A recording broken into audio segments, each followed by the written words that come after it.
നമസ്കാരം. Middle east വാർത്തകളിലേക്ക് സ്വാഗതം. ആദ്യം നോക്കാം പ്രധാന വാർത്തകൾ.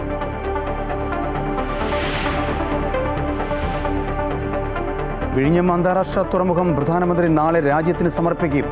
തിരുവനന്തപുരത്തെത്തിയ മോദി രാജ്ഭവനിൽ കനത്ത സുരക്ഷ, ഗതാഗത നിയന്ത്രണം. പദ്ധതിക്കായി ഏറ്റവും കൂടുതൽ പ്രയത്നിച്ചത് LDF എന്ന് MV ഗോവിന്ദൻ. പദ്ധതിയിൽ അഴിമതി ആരോപിച്ച പിണറായി വിജയൻ വിഴിഞ്ഞത്തിന്റെ ക്രെഡിറ്റ് ഏറ്റെടുക്കുന്നുവെന്ന് VD സതീശൻ.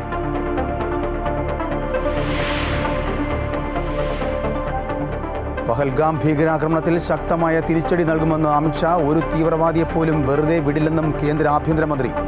വാഗാ അതിർത്തി അടച്ച് പാകിസ്ഥാൻ. ഇന്ത്യ അട്ടാരി അതിർത്തി വഴി പാകിസ്ഥാൻ പൗരന്മാരെ കടത്തിവിടും. അറബിക്കടലിൽ സൈനിക അഭ്യാസം നടത്തി ഇന്ത്യൻ നാവികസേന. ഭീകരവിരുദ്ധ പോരാട്ടത്തിൽ ഇന്ത്യക്കൊപ്പമെന്ന് ആവർത്തിച്ച് അമേരിക്ക.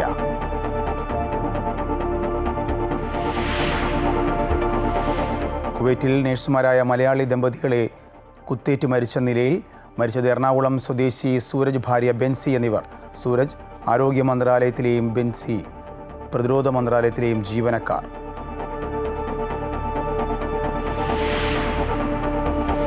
കുവൈറ്റിൽ നിന്നും കണ്ണൂർ, കൊച്ചി എന്നിവിടങ്ങളിലേക്ക് പുറപ്പെടുന്ന എയർ ഇന്ത്യ എക്സ്പ്രസ് വിമാനങ്ങളുടെ സമയത്തിൽ മാറ്റം. ഈ വർഷം ആദ്യപാദത്തിൽ ഷാർജ വിമാനത്താവളം വഴി യാത്ര ചെയ്തവരുടെ എണ്ണം 45 ലക്ഷത്തിലേറെയെന്ന അധികൃതർ.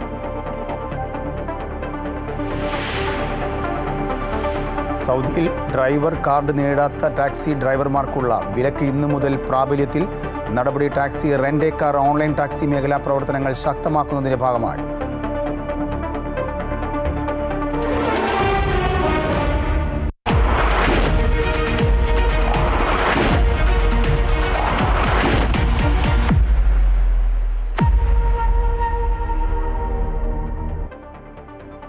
കേരളത്തിൻ്റെ അഭിമാന പദ്ധതി വിഴിഞ്ഞം തുറമുഖം രാജ്യത്തിന് സമർപ്പിക്കുന്നതിനായി പ്രധാനമന്ത്രി നരേന്ദ്രമോദി തിരുവനന്തപുരത്തെത്തി.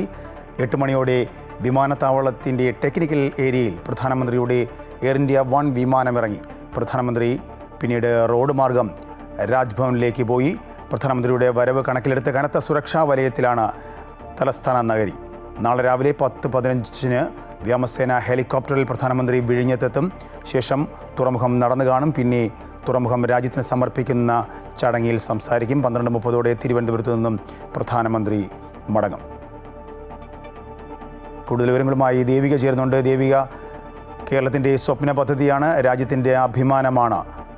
നാളത്തെ ചടങ്ങുകൾ എങ്ങനെയൊക്കെയാണ്? തീർച്ചയായും രാജേഷ്, കേരളത്തെ ആഗോള സമുദ്ര വ്യാപാര ഭൂപടത്തിൽ അടയാളപ്പെടുത്തുന്ന ഒരു ദിനം തന്നെയാണ് നാളെ. അതിന് ഒരു സൂര്യോദയം കൂടി മാത്രമാണ് ബാക്കി. കേരളം വളരെ നാളായി സ്വപ്നം കണ്ട പദ്ധതിയാണ് വിഴിഞ്ഞം. കൃത്യമായി പറഞ്ഞാൽ 2015 ഓഗസ്റ്റ് 17 മുതൽ കണ്ട സ്വപ്നം. അത് വളരെയധികം പ്രതിസന്ധികൾ തരണം ചെയ്ത് നാളെ യാഥാർത്ഥ്യമാവുകയാണ്. പ്രധാനമന്ത്രി നരേന്ദ്രമോദി തിരുവനന്തപുരത്ത് എത്തിയിട്ടുണ്ട്. നാളെ ഇദ്ദേഹം ഇത്തരത്തിൽ ഈ തുറമുഖത്തെത്തുക 10:15 ആയിരിക്കും. 10 മണിക്ക് പാങ്ങോട് സൈനിക ക്യാമ്പിൽ നിന്നും പ്രത്യേകം തയ്യാറാക്കിയ വ്യോമസേനയുടെ ഹെലികോപ്റ്ററിൽ ഇദ്ദേഹം വിഴിഞ്ഞം തുറമുഖത്തെത്തും. അതിനുശേഷം വിഴിഞ്ഞം ബർത്തടക്കം സന്ദർശിച്ച ശേഷമായിരിക്കും 11 മണിക്ക് ഇത്തരത്തിൽ ഈ ഇന്ത്യയുടെ വ്യാപാര ചരിത്രത്തിൽ തന്നെ നാഴികക്കല്ലാകാവുന്ന നാളത്തെ വിഴിഞ്ഞം തുറമുഖ കമ്മീഷനിങ്. അദ്ദേഹം ഈ വിഴിഞ്ഞം അന്താരാഷ്ട്ര തുറമുഖം, രാജ്യത്തെ തന്നെ ആദ്യത്തെ ആഴക്കടൽ ട്രാൻസ്ഷിപ്മെന്റ് തുറമുഖം കൂടിയായ വിഴിഞ്ഞം തുറമുഖം ലോകത്തിന് തുറന്നു നൽകുക. നാളെ രാവിലെ 7 മണി മുതൽ 9:30 വരെ എല്ലാ ആൾക്കാർക്കും ഇത്തരത്തിൽ ഈ തുറമുഖത്തിലേക്ക് പ്രവേശിക്കാം. ഈ ബാഗോ കുടയോ ഒന്നും തന്നെ ഇത്തരത്തിൽ ഈ തുറമുഖത്തിന് ഉള്ളിലേക്ക് നാളെ അനുവദിക്കുന്നതല്ല. ക്യാമറ പോലുള്ള വിലപിടിപ്പുള്ള വസ്തുക്കൾ കൊണ്ടുവന്നാൽ അത് സ്വന്തം ഉത്തരവാദിത്തത്തിൽ പുറത്തു സൂക്ഷിക്കണമെന്ന് തന്നെയാണ് പോലീസുകാരടക്കം വ്യക്തമാക്കുന്നത്. എന്തായാലും ഈ അഭിമാന നിമിഷത്തിലേക്ക് ഇനി ഏതാനും മണിക്കൂറുകൾ കൂടി മാത്രമാണ് ബാക്കി. രാജേഷ്. ദേവിയാണ് വിശദാംശങ്ങൾ നൽകിയത്. വിഴിഞ്ഞം അന്താരാഷ്ട്ര തുറമുഖം പ്രധാനമന്ത്രി നരേന്ദ്രമോദി നാളെ രാജ്യത്തിന് സമർപ്പിക്കും. തുറമുഖം കമ്മീഷൻ ചെയ്യുന്നതോടെ ലോക വ്യാപാര ഭൂപടത്തിൽ പ്രധാന കേന്ദ്രമായി കേരളം മാറുകയാണ്. കാലം കരുതിവെച്ച കേരള വികസനത്തിന്റെ സ്വപ്ന പദ്ധതി അതാണ് വിഴിഞ്ഞം അന്താരാഷ്ട്ര തുറമുഖം. തുറമുഖത്തിന് അനുകൂലമായ നിരവധി പ്രത്യേകതകൾ വിഴിഞ്ഞത്തിന് മാത്രമായി പ്രകൃതി പണ്ടേ കനിഞ്ഞു നൽകിയിട്ടുണ്ട്.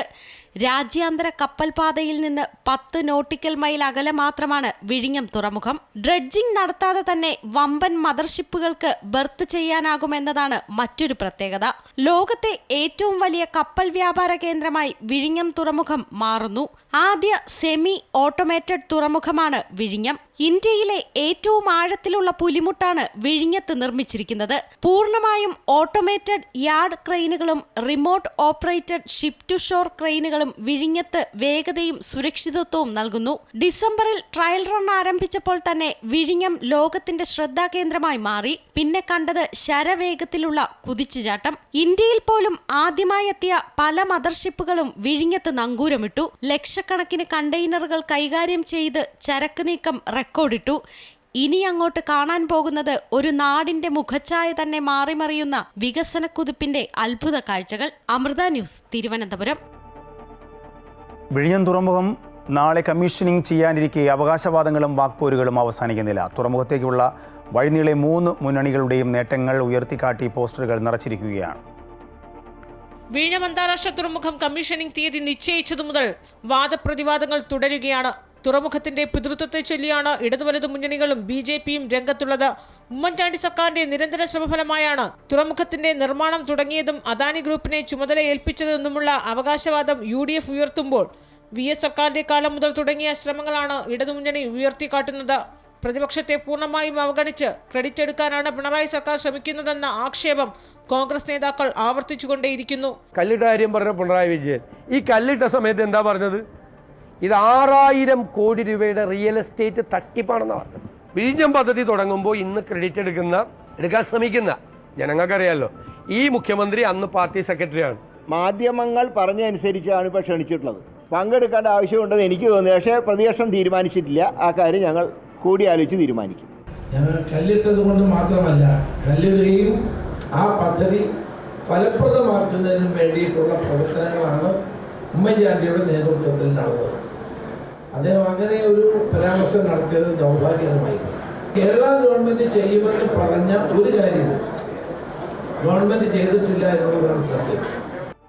എന്നാൽ പദ്ധതി നിർത്തലാക്കണമെന്ന് പറഞ്ഞ കോൺഗ്രസും BJPയും കലാപം ഉണ്ടാക്കാൻ ശ്രമിച്ചവരാണെന്നും ഒരു വികസനവും നടത്തില്ലെന്ന് പറഞ്ഞ പ്രതിപക്ഷമാണ് ഇപ്പോൾ ക്രെഡിറ്റ് എടുക്കാൻ വരുന്നതെന്ന് CPM സംസ്ഥാന സെക്രട്ടറി MV ഗോവിന്ദൻ വിമർശിച്ചു. വിഴിഞ്ഞം തുറമുഖത്തിന്റെ ക്രെഡിറ്റ് LDFന് തന്നെയാണെന്നും MV ഗോവിന്ദൻ അടിവരയിട്ട് പറഞ്ഞു.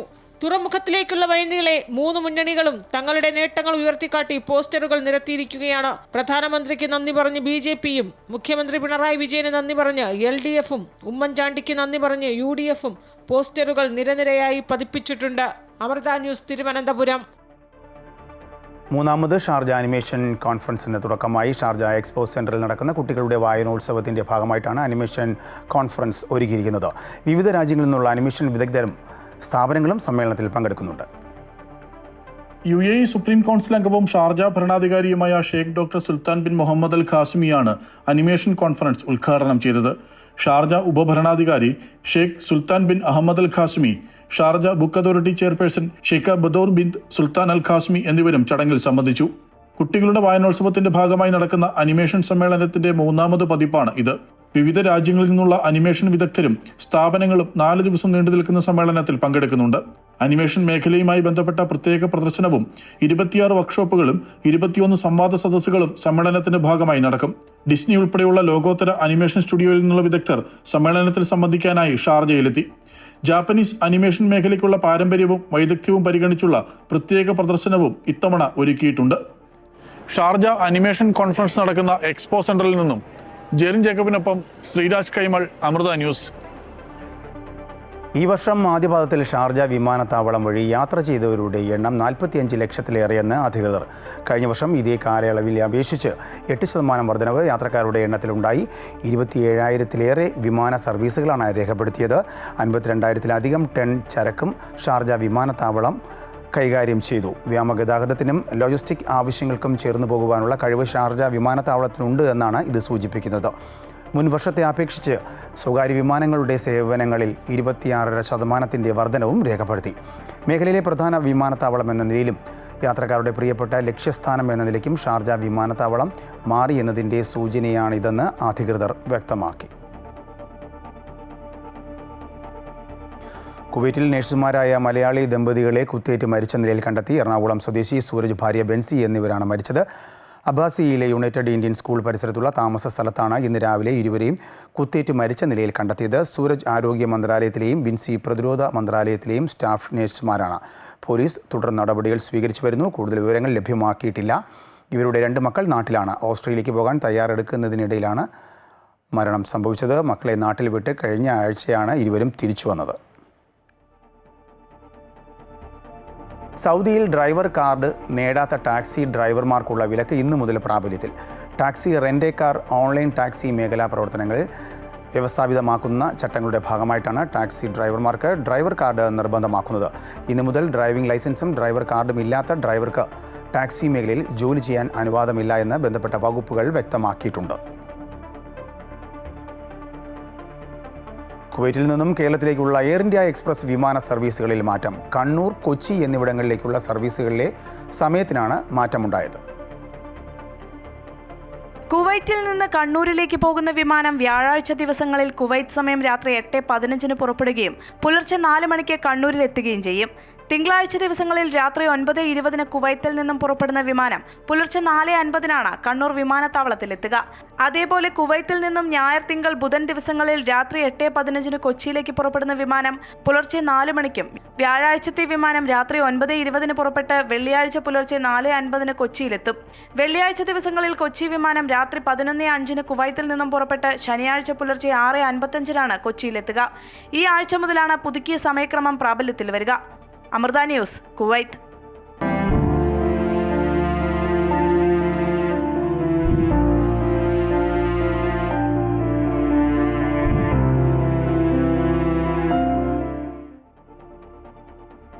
പാകിസ്ഥാന് തിരിച്ചടി നൽകാൻ ഇന്ത്യ തയ്യാറായെന്ന് റിപ്പോർട്ട്. അറബിക്കടലിൽ ഇന്ത്യൻ നാവികസേന അഭ്യാസ പ്രകടനങ്ങൾ നടത്തി. അതേസമയം വാഗ അതിർത്തിയിലെ നിയന്ത്രണത്തെ ചൊല്ലി ഇന്ത്യ പാക് തർക്കം തുടരുന്നു. പൗരന്മാരെ സ്വീകരിക്കാതെ പാകിസ്ഥാൻ വാഗ അതിർത്തി അടച്ചു. അനന്ത്നാഗ് മേഖലയിൽ ഭീകരർക്കായി തെരച്ചിൽ തുടരുകയാണ്. വാഗ അതിർത്തി പാകിസ്ഥാൻ അടച്ചതോടെ അട്ടാരി അതിർത്തി വഴി ഇന്ത്യ പാകിസ്ഥാൻ പൗരന്മാരെ കടത്തിവിടുമെന്ന് വ്യക്തമായി. എന്നാൽ പാകിസ്ഥാനിലേക്കും തിരിച്ചുമുള്ള കപ്പൽ ഗതാഗതം നിർത്തും. പോസ്റ്റൽ സർവീസ് നിർത്താൻ കേന്ദ്ര സർക്കാർ ആലോചിക്കുന്നു. അതിനിടെ സമുദ്ര അതിർത്തിയിൽ വൻ സുരക്ഷയാണ് ഒരുക്കിയിരിക്കുന്നത്. ഗുജറാത്ത് തീരത്ത് കോസ്റ്റ് ഗാർഡും കപ്പലുകൾ വിന്യസിച്ചു. അനന്ത്നാഗ് മേഖലയിൽ ഭീകരർക്കായി തെരച്ചിൽ തുടരുകയാണ്. 72 മണിക്കൂർ കൂടി തെരച്ചിൽ നടത്താനാണ് സൈന്യത്തിനും ജമ്മു കാശ്മീർ പോലീസിനും നിർദ്ദേശം ലഭിച്ചിരിക്കുന്നത്. വനമേഖല കേന്ദ്രീകരിച്ച് തെരച്ചിൽ നടന്നുവരികയാണ്. അതിനിടെ ഇന്ത്യ പാക് അതിർത്തിയിൽ ഇന്ത്യ ജാമറുകൾ സ്ഥാപിച്ചു. പാകിസ്ഥാന്റെ സൈനിക വിമാനങ്ങളുടെ നാവിഗേഷൻ സംവിധാനങ്ങളെ തടസ്സപ്പെടുത്താനാണ് നീക്കമെന്നാണ് റിപ്പോർട്ട്. അതേസമയം ഇന്ത്യൻ നാവികസേന അറബിക്കടലിൽ അഭ്യാസങ്ങൾ നടത്തുകയാണ്. യുദ്ധക്കപ്പലുകൾ ജാഗ്രതയിലാണെന്നാണ് റിപ്പോർട്ട്. അതേസമയം പാകിസ്ഥാൻ തങ്ങളുടെ നിലവിലെ ചാരമേധാവി ലഫ്റ്റനന്റ് ജനറൽ മുഹമ്മദ് അസീം മാലിക്കിനെ പുതിയ ദേശീയ സുരക്ഷാ ഉപദേഷ്ടാവായി നിയമിച്ചു. ഇതോടെ ISI ഡയറക്ടർ ജനറൽ ഒരേ സമയം 2 നിർണായക സ്ഥാനങ്ങളും വഹിക്കുന്നത് ഇതാദ്യമാണ്. കൂടാതെ ലഷ്കർ-ഇ-തോയ്ബ ചീഫ് കമാൻഡർ ഹാഫിസ് സയ്യിദിന്റെ സുരക്ഷ പാകിസ്ഥാൻ വർദ്ധിപ്പിച്ചു. അടുത്ത 48 മണിക്കൂറിൽ ഇന്ത്യയിൽ നിന്നും ആക്രമണമുണ്ടാകുമെന്നാണ് ഇസ്ലാമാബാദിൽ നിന്ന് പുറത്തുവിടുന്ന വാർത്ത. അതേസമയം പാക് നടീനടന്മാരുടെ ഇൻസ്റ്റാഗ്രാം അക്കൗണ്ടുകൾക്ക് ഇന്ത്യയിൽ വിലക്കേർപ്പെടുത്തി കേന്ദ്ര സർക്കാർ. ഹനിയ അമീർ, മഹിറ ഖാൻ എന്നിവരുടെ അക്കൗണ്ടുകളാണ് വിലക്കിയത്. ഇതുകൂടാതെ മറ്റു നടീനടന്മാരുടെ അക്കൗണ്ടുകൾക്കും വിലക്കേർപ്പെടുത്തിയിട്ടുണ്ട്. അതേസമയം ഫവാദ് ഖാൻ, വഹാജ് അലി തുടങ്ങിയ പ്രശസ്ത നടന്മാരുടെ അക്കൗണ്ടുകൾ ഇതുവരെ വിലക്കിയിട്ടില്ല. News desk, Amrita news. Pahalgam ഭീകരാക്രമണത്തിൻ്റെ പശ്ചാത്തലത്തിൽ പ്രതിരോധ മന്ത്രി രാജ്നാഥ് സിംഗ് US വിദേശകാര്യ മന്ത്രി പീറ്റ് ഹെഗ്സെത്തുമായി സംസാരിച്ചു. April 22 ആക്രമണത്തെക്കുറിച്ച് US state secretary Marco Rubio വിദേശകാര്യമന്ത്രി S ജയശങ്കറുമായി സംസാരിച്ച മണിക്കൂറുകൾക്ക് ശേഷമാണിത്. ഭീകരവിരുദ്ധ പോരാട്ടത്തിൽ ഇന്ത്യക്കൊപ്പമെന്ന് അമേരിക്ക ആവർത്തിച്ചു. അന്വേഷണവുമായി പാകിസ്ഥാൻ സഹകരിക്കണമെന്ന് US state secretary Marco Rubio ആവശ്യപ്പെട്ടു. പഹൽഗാം ഭീകരാക്രമണത്തിൽ ജുഡീഷ്യൽ അന്വേഷണം ആവശ്യപ്പെട്ട് ഹർജി നൽകിയവരെ രൂക്ഷമായി വിമർശിച്ച സുപ്രീം കോടതി സൈന്യത്തിൻ്റെ മനോവീര്യം തകർക്കരുത്, രാജ്യത്തോട് അല്പമെങ്കിലും ഉത്തരവാദിത്വം കാണിക്കാൻ തയ്യാറാകണമെന്നും കോടതി വ്യക്തമാക്കി. ജുഡീഷ്യൽ അന്വേഷണം ആവശ്യപ്പെടുന്ന ഹർജികൾ പരിഗണിക്കാൻ കോടതി വിസമ്മതിച്ചു. രാജ്യം കടന്നുപോകുന്ന സാഹചര്യം മനസ്സിലാക്കണമെന്നും കോടതി ആവശ്യപ്പെട്ടു. CMRL എക്സാലോജിക് കേസിൽ തുടർ നടപടികളിൽ സാങ്കേതിക തടസ്സം നേരിട്ട് ED. അന്വേഷണത്തിന്റെ ഭാഗമായി വീണ വിജയൻ അടക്കമുള്ളവരുടെ മൊഴിയും രേഖകളും ആവശ്യപ്പെട്ട എറണാകുളം സെഷൻസ് കോടതിയിൽ ED അപേക്ഷ നൽകിയിരുന്നു. എന്നാൽ ഉടൻ രേഖകൾ നൽകാനാവില്ല എന്നാണ് വിചാരണ കോടതിയുടെ മറുപടി. ഇതിനെതിരെ ഹൈക്കോടതിയെ സമീപിക്കാൻ ഒരുങ്ങുകയാണ് എൻഫോഴ്സ്മെന്റ് ഡയറക്ടറേറ്റ്. CMRL എക്സാലോജിക് കേസിൽ SFIO കുറ്റപത്രം സമർപ്പിച്ചതിന് പിന്നാലെ കോടതിയിൽ അപേക്ഷ നൽകി ED കുറ്റപത്രം വാങ്ങിയിരുന്നു. ഈ കുറ്റപത്രം പരിശോധിച്ചതിന് ശേഷമാണ് കേസുമായി ബന്ധപ്പെട്ട എല്ലാ രേഖകളുടെയും പകർപ്പും വീണ വിജയൻ അടക്കമുള്ളവരുടെ മൊഴിയും ആവശ്യപ്പെട്ട് ED വീണ്ടും കോടതിയെ സമീപിച്ചത്. എന്നാൽ CMRL എക്സാലോജി കേസിൽ രേഖകൾക്കായി കാത്തിരിക്കേണ്ടി വരും എന്ന മറുപടിയാണ് വിചാരണ കോടതിയിൽ നിന്ന് ലഭിക്കുന്നത്. മുഖ്യമന്ത്രിയുടെ മകളുടെ മൊഴിപ്പകർപ്പും മറ്റ് രേഖകളും നൽകാൻ ഈ ഘട്ടത്തിൽ വേണ്ടത്ര സൗകര്യമില്ലെന്ന് വിചാരണ കോടതി പറയുന്നു. 4,00,000-നടുത്ത് രേഖകളുണ്ടെന്നും പകർപ്പെടുക്കാൻ വേണ്ടത്ര സൗകര്യമില്ലെന്നും ഇഡിക്ക് സെഷൻസ് കോടതി മറുപടി നൽകി. ഫോട്ടോസ്റ്റാറ്റ് മെഷീനുകളും പേപ്പറുകളും എത്തിക്കാമെന്ന് ഇഡി അറിയിച്ചെങ്കിലും അങ്ങനെ അനുവദിക്കാൻ അധികാരമില്ലെന്ന് വിചാരണ കോടതി അറിയിച്ചു. SFIOയിൽ നിന്ന് നേരിട്ട് റിപ്പോർട്ട് വാങ്ങുന്നതിന് ഹൈക്കോടതി ഉത്തരവിൽ വിലക്കുണ്ട്. അതിനാൽ ഇഡിക്ക് അന്വേഷണം തുടരണമെങ്കിൽ ഇനി ഹൈക്കോടതിയിൽ നിന്ന് അനുകൂല ഉത്തരവ് വരണം. കരിമണൽ കേസിൽ സഹായമുറപ്പിക്കാൻ CMRL കമ്പനി വൻതുക ചെലവഴിച്ചെന്ന കേസിൽ മുഖ്യമന്ത്രിയുടെ മകൾ വീണ വിജയൻ കുറ്റസമ്മതം നടത്തിയെന്ന് SFIO സമർപ്പിച്ച പ്രോസിക്യൂഷൻ കംപ്ലയിന്റിൽ പരാമർശമുണ്ടായിരുന്നു. വീണയുടെ കമ്പനിയായ എക്സാലോജിക് സൊല്യൂഷൻസ് ഒരു സേവനവും നൽകിയിട്ടില്ലെന്ന് സമ്മതിച്ചതായാണ് റിപ്പോർട്ടിലുള്ളത്.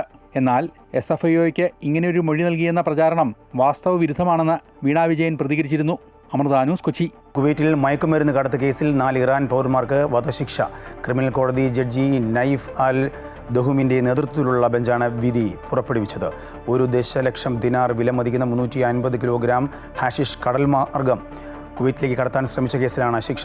മയക്കുമരുന്ന് വിരുദ്ധ വിഭാഗം ഉദ്യോഗസ്ഥരും തീരസംരക്ഷണ സേനയും നടത്തിയ പരിശോധനയിലാണ് ഇവരെ അറസ്റ്റ് ചെയ്തത്. മയക്കുമരുന്ന് അടങ്ങിയ 13 ബാഗുകളാണ് ഇവരിൽ നിന്നും പിടിച്ചെടുത്തത്.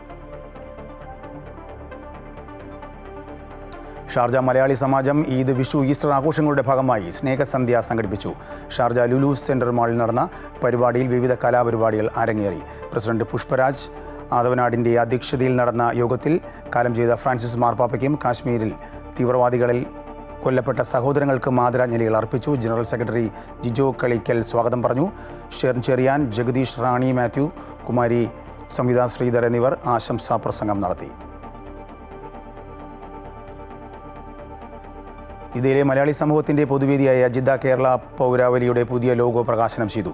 പരിപാടിയിൽ സ്പോണ്ടേനിയസ് 2025 പരിശീലന പരിപാടിയിൽ പങ്കെടുത്തവർക്ക് സർട്ടിഫിക്കറ്റുകൾ വിതരണം ചെയ്തു. വിവിധ കലാപരിപാടികളും നടന്നു. ജിദ്ദ കേരള പൗരാവലിയുടെ പുതിയ ലോഗോ പ്രകാശനം സൗദിയിലെ വ്യവസായ പ്രമുഖൻ VP മുഹമ്മദ് അലി പ്രകാശനം ചെയ്തു. കേരളത്തിലെ 14 ജില്ലകളിൽ നിന്നുള്ള പ്രതിനിധികളുടെ സാന്നിധ്യം പ്രകാശന ചടങ്ങിനെ പ്രൗഢമാക്കി. പുതിയ ലോഗോയെപ്പറ്റി ജലീൽ കണ്ണമംഗലം വിശദീകരിച്ചു. ചടങ്ങിൽ പൗരാവലി സംഘടിപ്പിച്ച സ്പോണ്ടേനിയസ് 2025 പരിശീലന പരിപാടിയിൽ പങ്കെടുത്തവർക്കുള്ള പ്രശംസാപത്ര വിതരണവും നടന്നു. ചെയർമാൻ കബീർ കൊണ്ടോട്ടി അധ്യക്ഷത വഹിച്ചു. ജനറൽ സെക്രട്ടറി മൻസൂർ വയനാട് ആമുഖ പ്രഭാഷണം നടത്തി. ട്രഷറർ ഷെരീഫ് അറക്കൽ സാമ്പത്തിക റിപ്പോർട്ട് അവതരിപ്പിച്ചു. കൺവീനർമാരായ അലി തേക്കുംതോട്, സലാഹ് കാരാടൻ, ഷമീർ നദവി തുടങ്ങിയവർ വിവിധ റിപ്പോർട്ടുകൾ അവതരിപ്പിച്ചു. ഡോക്ടറേറ്റ് ലഭിച്ച ജിദ്ദ നവോദയ രക്ഷാധികാരി ഷിബു തിരുവനന്തപുരത്തിന് ചടങ്ങിൽ പുരസ്കാരം നൽകി ആദരിച്ചു. സ്പോണ്ടേനിയസ് 2025 പരിശീലകരായ MM ഇർഷാദ്, റഷീദ് അമീർ, സജിത് MM, കബീർ കൊണ്ടോട്ടി എന്നിവർക്ക് പുരസ്കാരം നൽകി ആദരിച്ചു. പരിപാടിയിൽ വിവിധ കലാപരിപാടികൾ സംഘടിപ്പിച്ചു. സുൽഫിക്രോദായ്, അമൃത ന്യൂസ്, ജിദ്ദ. റിയാദ് കേന്ദ്രമായി പ്രവർത്തിക്കുന്ന മൈത്രി കരുനാഗപ്പള്ളി കൂട്ടായ്മയുടെ 20ാം വാർഷികത്തോടനുബന്ധിച്ച് കരുനാഗപ്പള്ളിയിൽ ശ്രീധരീയം ഓഡിറ്റോറിയത്തിൽ മൈത്രി കാരുണ്യഹസ്തം പരിപാടി സംഘടിപ്പിച്ചു. അർബുദബാധിതരായ 200 പേർക്ക് 10,000 രൂപ വീതം സഹായധനം വിതരണം ചെയ്തു. പരിപാടിയിൽ പ്രമുഖ ക്യാൻസർ രോഗവിദഗ്ധൻ ഡോക്ടർ VP ഗംഗാധരൻ ക്യാൻസറിനെ പേടിക്കേണ്ട എന്ന വിഷയം അവതരിപ്പിച്ചു. സാംസ്കാരിക പരിപാടി മന്ത്രി ചിഞ്ചു റാണി ഉദ്ഘാടനം ചെയ്തു. കുവൈറ്റിൽ ആദ്യമായി 60ഓളം അക്കാഡമി സ്കൂൾ ടീമുകളെ പങ്കെടുപ്പിച്ചുകൊണ്ട് ഹല ഇവൻസും സ്പോർട്ടി ഏഷ്യ കുവൈറ്റ് സോക്കർ അക്കാദമിയും സംയുക്തമായി സംഘടിപ്പിക്കുന്ന മെഗാ സോക്കർ കാർണിവൽ സംഘടിപ്പിക്കുന്നു. നാളെയും മറ്റന്നാളും വൈകിട്ട് 4 മണി മുതൽ 10 മണി വരെ 2 ഗ്രൗണ്ടുകളിലായി മത്സരങ്ങൾ നടക്കും. ആദ്യ ദിനമായ വെള്ളിയാഴ്ച 4 മുതൽ 10 മണി വരെ ദസ്മാനിലുള്ള ഈസ ഹുസൈൻ അൽ യൂസഫി ഗ്രൗണ്ടിലാണ് അണ്ടർ 18, അണ്ടർ 10, അണ്ടർ 12 കാറ്റഗറിയിലുള്ള മത്സരങ്ങൾ നടക്കുന്നത്. അണ്ടർ 14, 16 കാറ്റഗറിയിലുള്ള മത്സരങ്ങൾ ശനിയാഴ്ച 4 മണി മുതൽ 10 മണി വരെ നുസൈയിലുള്ള public authority for youth and sports സ്റ്റേഡിയത്തിലും നടക്കും. അറബ്, യൂറോപ്യൻ, ഇന്ത്യൻ അക്കാദമികൾ, സ്കൂൾ ടീമുകൾ പങ്കെടുക്കുന്ന ടൂർണമെൻറ്റിൽ 100ലേറെ മത്സരങ്ങൾ നടക്കും.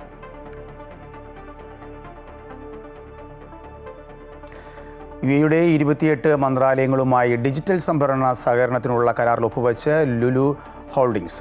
സർക്കാരിൻ്റെ ഡിജിറ്റൽ സംഭരണ സിസ്റ്റം പഞ്ച് ഔട്ട് പ്ലാറ്റ്ഫോമുമായി ചേർന്ന് ലുലുവിൻ്റെ പുതിയ ഇ-കൊമേഴ്സ് പ്ലാറ്റ്ഫോം ലുലു ഓൺ പ്രവർത്തിക്കും.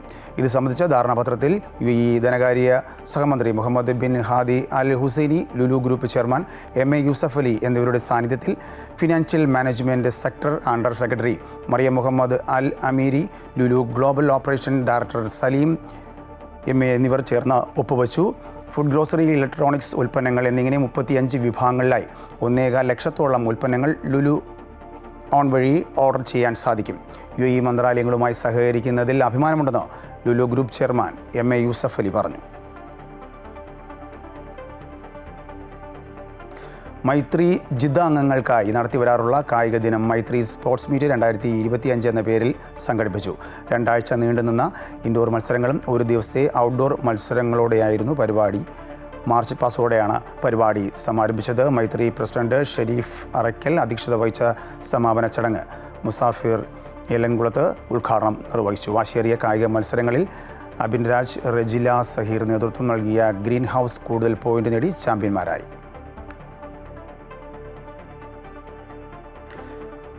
സംസ്ഥാനത്ത് ജയിൽ വകുപ്പിൽ കൂട്ട സ്ഥലമാറ്റം. 18 പേരെ സ്ഥലമാറ്റി. ജനുവരി 17-ന് കുമരകത്തെ റിസോർട്ടിൽ 18 ഉദ്യോഗസ്ഥർ ഒത്തുകൂടുകയും അതിൻ്റെ ചിത്രങ്ങൾ സോഷ്യൽ മീഡിയയിൽ പങ്കുവയ്ക്കുകയും ചെയ്തിരുന്നു. RSS അനുകൂല നിലപാടുള്ളവരാണ് ഇവരെന്ന് ആരോപണം ഉയർന്നിരുന്നു. ഈ ഉദ്യോഗസ്ഥരെയാണ് ഇപ്പോൾ സ്ഥലം മാറ്റിയിരിക്കുന്നത്. രാഷ്ട്രീയ പാർട്ടികളുടെയോ മതത്തിന്റെയോ പേരിൽ ഉദ്യോഗസ്ഥർ സംഘടിക്കാനോ ഒത്തുകൂടാനോ പാടില്ല എന്ന സർവീസ് ചട്ടം ലംഘിച്ച് ജയിൽ വകുപ്പിലെ 18 ഉദ്യോഗസ്ഥർ രഹസ്യയോഗം ചേർന്നുവെന്നാണ് ആരോപണം. ജനുവരി 17-ന് രാത്രിയിൽ കോട്ടയം കുമരകത്തെ റിസോർട്ടിൽ ഉദ്യോഗസ്ഥർ ഒരുമിച്ച് കൂടുകയും അതിന്റെ ചിത്രങ്ങൾ ഇവർ തന്നെ സോഷ്യൽ മീഡിയയിൽ പങ്കുവയ്ക്കുകയും ചെയ്തു. RSS അനുഭവമുള്ള ഉദ്യോഗസ്ഥർ എന്നാണ് ആരോപണം ഉയരുന്നത്. ഒരേ മനസ്സുള്ള ഞങ്ങളുടെ കൂട്ടായ്മ കോട്ടയത്ത് തുടക്കമായിരിക്കുന്നു, ഇനി വളർന്നുകൊണ്ടേയിരിക്കും എന്ന അടിക്കുറിപ്പോടെയായിരുന്നു ഉദ്യോഗസ്ഥർ ചിത്രങ്ങൾ പങ്കുവച്ചിരുന്നത്. തിരുവനന്തപുരം, കണ്ണൂർ, വിയ്യൂർ സെൻട്രൽ ജയിലുകൾ, തിരുവനന്തപുരം ജില്ലാ ജയിൽ തുടങ്ങിയ ജയിലുകളിൽ നിന്ന് 13 ഡെപ്യൂട്ടി പ്രിസൺ ഓഫീസർമാരും 5 അസിസ്റ്റന്റ് പ്രിസൺ ഓഫീസർമാരുമാണ് യോഗം ചേർന്നത്.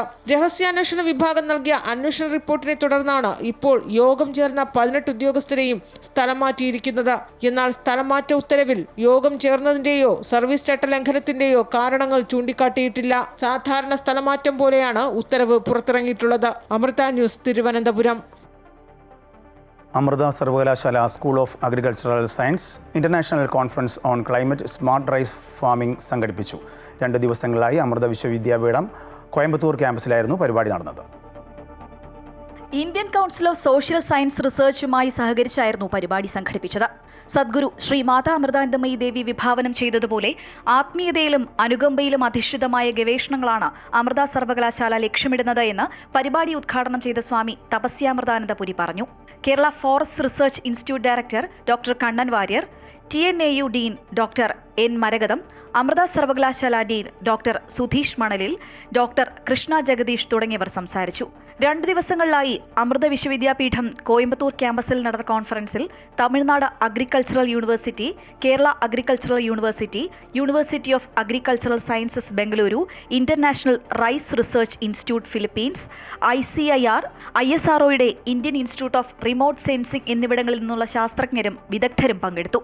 200-ലധികം കർഷകരുടെ പങ്കാളിത്തം കൊണ്ടും പരിപാടി ശ്രദ്ധേയമായി. മണ്ണിന്റെ ആരോഗ്യവും വരുമാനവും മെച്ചപ്പെടുത്തുന്നതിന് ഓഫ് സീസണിൽ പയർവർഗ്ഗങ്ങളും ചണവും കൃഷി ചെയ്തുകൊണ്ട് വിളവൈവിധ്യവൽക്കരണം പ്രോത്സാഹിപ്പിക്കണമെന്നും വർഷം മുഴുവനും ഉൽപാദന പദ്ധതികളോടെ കർഷക ക്ലസ്റ്ററുകൾ വഴി ജൈവ പച്ചക്കറി കൃഷിയെ പിന്തുണയ്ക്കണമെന്നും സെമിനാറിൽ പങ്കെടുത്ത വിദഗ്ധർ അഭിപ്രായപ്പെട്ടു. അമൃത ന്യൂസ്, കോയമ്പത്തൂർ. മഞ്ചേരി മാതാ അമൃതാനന്ദമയി മഠം ബ്രഹ്മസ്ഥാന പ്രതിഷ്ഠാ വാർഷികാഘോഷം തുടങ്ങി. 2 ദിവസങ്ങളിൽ നടക്കുന്ന ആഘോഷത്തിന്റെ ഭാഗമായി വിശേഷാൽ പൂജയും ധ്യാനം, ഭജന എന്നിവയും നടന്നു. 10 വർഷം മുൻപാണ് സദ്ഗുരു ശ്രീ മാതാ അമൃതാനന്ദമയി ദേവിയുടെ തൃക്കരങ്ങളാൽ മഞ്ചേരി ബ്രഹ്മസ്ഥാന ക്ഷേത്രത്തിന്റെ പ്രതിഷ്ഠാകർമ്മം നടന്നത്. രാവിലെ ഗുരുവന്ദനത്തോടെയാണ് ആഘോഷ ചടങ്ങുകൾ ആരംഭിച്ചത്. മഞ്ചേരി മഠാധിപതി സ്വാമിനി വരദാമൃതപ്രാണ പ്രതിഷ്ഠാ വാർഷികാഘോഷം ഉദ്ഘാടനം ചെയ്തു.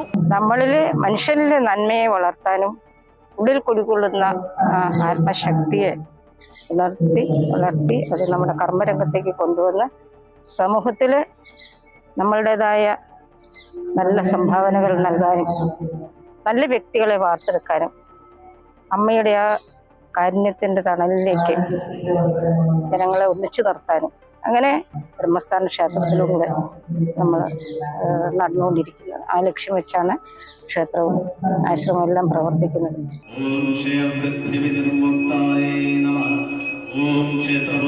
താനൂർ മഠാധിപതി സ്വാമിനി അതുല്യാമൃത പ്രാണയുടെ നേതൃത്വത്തിൽ മഹാകാളി പൂജ, സർവൈശ്വര്യ പൂജ, അനുഗ്രഹ പ്രഭാഷണം എന്നിവ നടന്നു. വിഗ്രഹത്തിലൂടെ അമ്മയുടെ ചൈതന്യം, അമ്മയുടെ പ്രാണൻ നമുക്കായിട്ട് സദാ അനുഗ്രഹിച്ചുകൊണ്ടേയിരിക്കുകയാണ്. സാധാരണ ഒരു വിഗ്രഹം തന്ത്രിയാണ് പ്രതിഷ്ഠിക്കുന്നത്, അല്ലേ? ഇവിടെ ഈശ്വരൻ തന്നെ ഈശ്വരനെ പ്രതിഷ്ഠിച്ചിരിക്കുന്നു. എത്ര മഹത്വം ഉണ്ടാവും ബ്രഹ്മസ്ഥാന ക്ഷേത്രത്തിനെന്ന് ആലോചിച്ച് നോക്ക്. ആഘോഷത്തിന്റെ ഭാഗമായി വിശേഷാൽ പൂജകളും നടന്നു. പ്രതിഷ്ഠാ വാർഷികാഘോഷം വെള്ളിയാഴ്ച സമാപിക്കും. അമൃത ന്യൂസ്, മലപ്പുറം. ചരിത്രപരമായ കരാറിൽ ഒപ്പിട്ട അമേരിക്കയും യുക്രൈനും. യുക്രൈൻ്റെ പ്രകൃതി വിഭവങ്ങൾ അമേരിക്കയ്ക്ക് നൽകുവാനുള്ള കരാറിലാണ് ഒപ്പിട്ടത്. ദീർഘകാലമായുള്ള വിലപേശലുകൾക്കും ചർച്ചകൾക്കും ഒടുവിലാണ് കരാർ. ഫെബ്രുവരിയിൽ ഒപ്പിടേണ്ട കരാറാണ് യുക്രൈൻ പ്രസിഡന്റ് വ്ളാഡിമിർ സെലൻസ്കിയും അമേരിക്കൻ പ്രസിഡന്റ് ഡൊണാൾഡ് ട്രംപുമായുള്ള അസ്വാരസ്യങ്ങൾക്ക് പിന്നാലെ നീണ്ടുപോയത്. അതേസമയം ഇന്ത്യയുമായി വ്യാപാര കരാറിന് സാധ്യതയെന്ന് അമേരിക്ക അറിയിച്ചു. ജപ്പാൻ, ദക്ഷിണ കൊറിയ എന്നീ രാജ്യങ്ങളുമായും കരാറിനായുള്ള ചർച്ചകൾ തുടരുകയാണെന്ന് അമേരിക്കൻ പ്രസിഡന്റ് ഡൊണാൾഡ് ട്രംപ് വ്യക്തമാക്കി.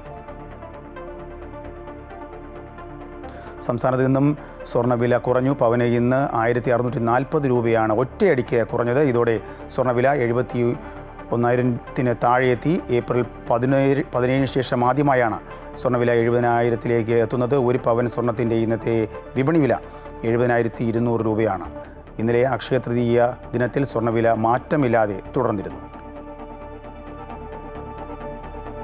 ഇതോടുകൂടി ഈ വാർത്താ ബുള്ളറ്റിൻ പൂർണ്ണമാകുന്നു. കൂടുതൽ വാർത്തയ്ക്കായി അമൃത ന്യൂസ് യൂട്യൂബ് കാണുക.